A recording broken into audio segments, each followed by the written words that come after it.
Okay, Shannon, put us on the record. Okay.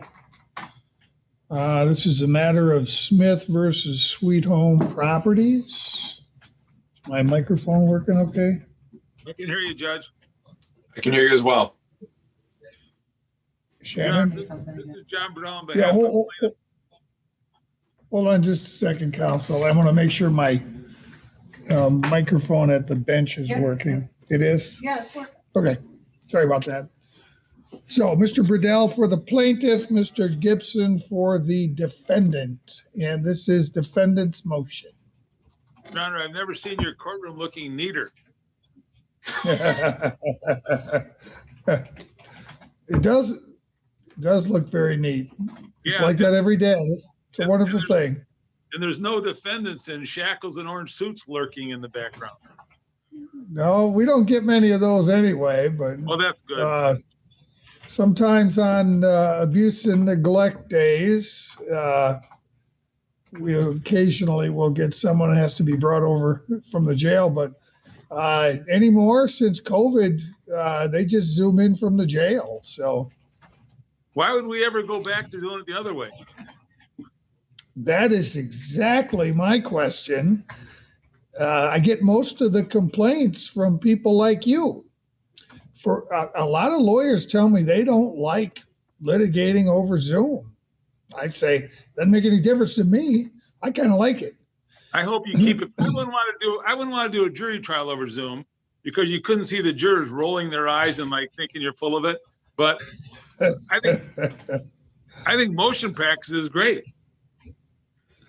No, I plan to keep this available for as many people who would prefer to show up by Zoom. I think this is the new, at least as far as I'm concerned, this is the new way to operate. And the nice thing about it is on any day when, for whatever reason, I need to be somewhere else, I can actually do this from home. Absolutely. You can do it from a cottage. Yes. No, I'm just disappointed. I'm just disappointed it didn't occur earlier in my career. Yeah, there's some good points to this plague. So, Mr. Gibson, this is your motion. I will keep this brief. This is a tenant-landlord matter. The plaintiff and her daughter both rent houses from the defendant. This relates to a basement step in the house that plaintiff was renting from the defendant. Before the incident, the plaintiff told my client that there was a step that needed to be fixed. My client thought it had to do with the plaintiff's daughter's house. He was there a week earlier, and in fact, informed plaintiff that she was going to go to the daughter's house to fix the step. She came back on the date of loss and was fixing some lights in the plaintiff's house. It was there for handyman, was going to go in the basement to change out a light bulb, walked up to the top of the basement stairs, looked down, could see a step was missing, was able to walk to the bottom of the basement steps, called out to the handyman, in which at that time plaintiff appears at the top of the staircase. Plaintiff admits that she knew about the step. You can see it from the top of the staircase, and they're talking about the confusion with the thinking the step was broken at the daughter's house.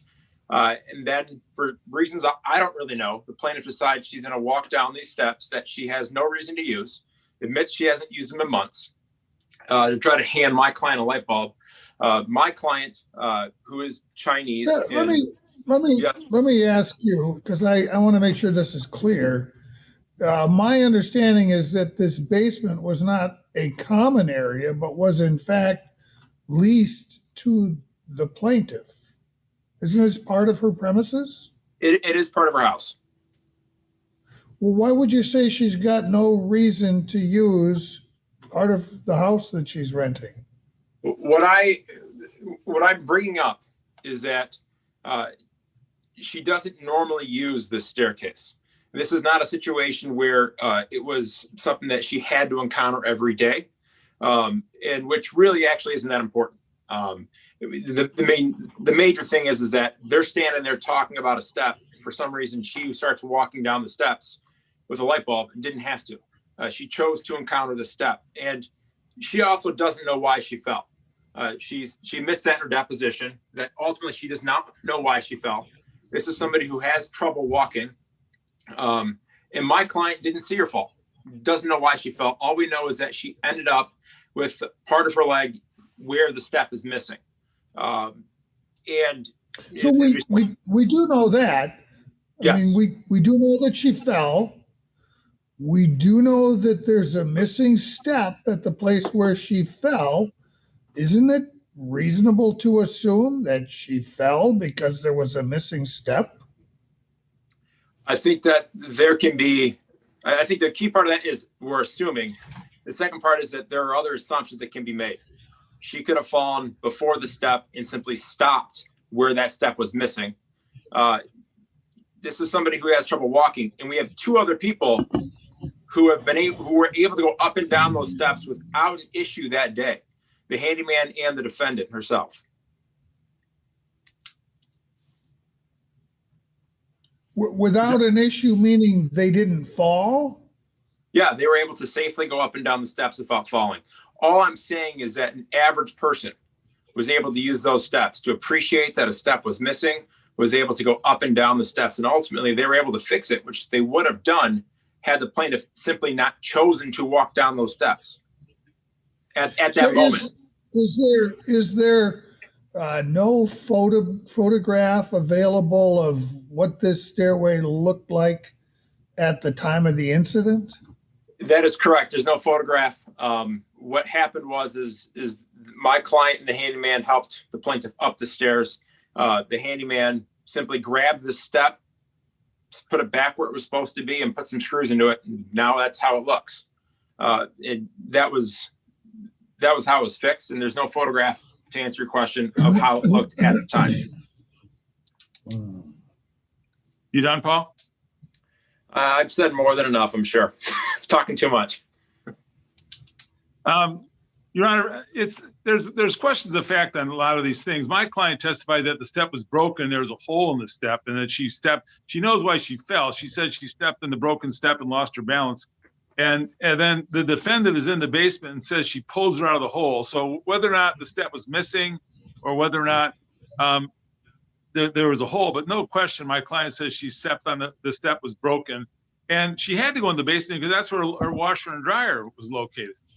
Just because I've tricked my wife into doing laundry for 25 years doesn't mean I wouldn't have to occasionally go in the basement if I wanted to do laundry. She had a laundry machine in the basement. She had to use it. And also my client testified that the obligation to replace the light bulbs was that of the tenant, and the landlord didn't have a light bulb. And she asked my client if there was a light bulb available. So she was responding to her landlady who was in the basement, bringing her a light bulb. I got the sense that the light bulb, sometimes how the glass on the light bulb breaks and the base is in there.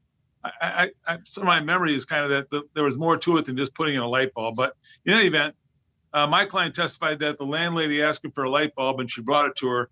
And I noticed that Mr. Gibson didn't, in his brief, he mentioned open and obvious, but he didn't mention it today. That's because, MCL 554.139 says that the landlord has an obligation of making the house, reasonably habitable. And even whether it's a missing step or a hole in the step, it doesn't comply with that statute.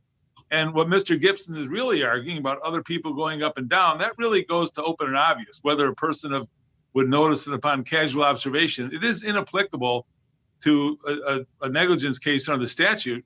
And the question would be, did they comply with the statute of having a house reasonably fit for the purpose intended? I would suggest that a house with laundry machine in the basement with a missing step or a broken step would not comply with the statute. And as I said to Paul before we argued this motion, I said, really what you're arguing is comparative negligence. I mean, the jury may think she should have seen it, but that isn't a question for this court to decide, I wouldn't think. That's all I have, Your Honor. All right, anything further, Mr. Gibson?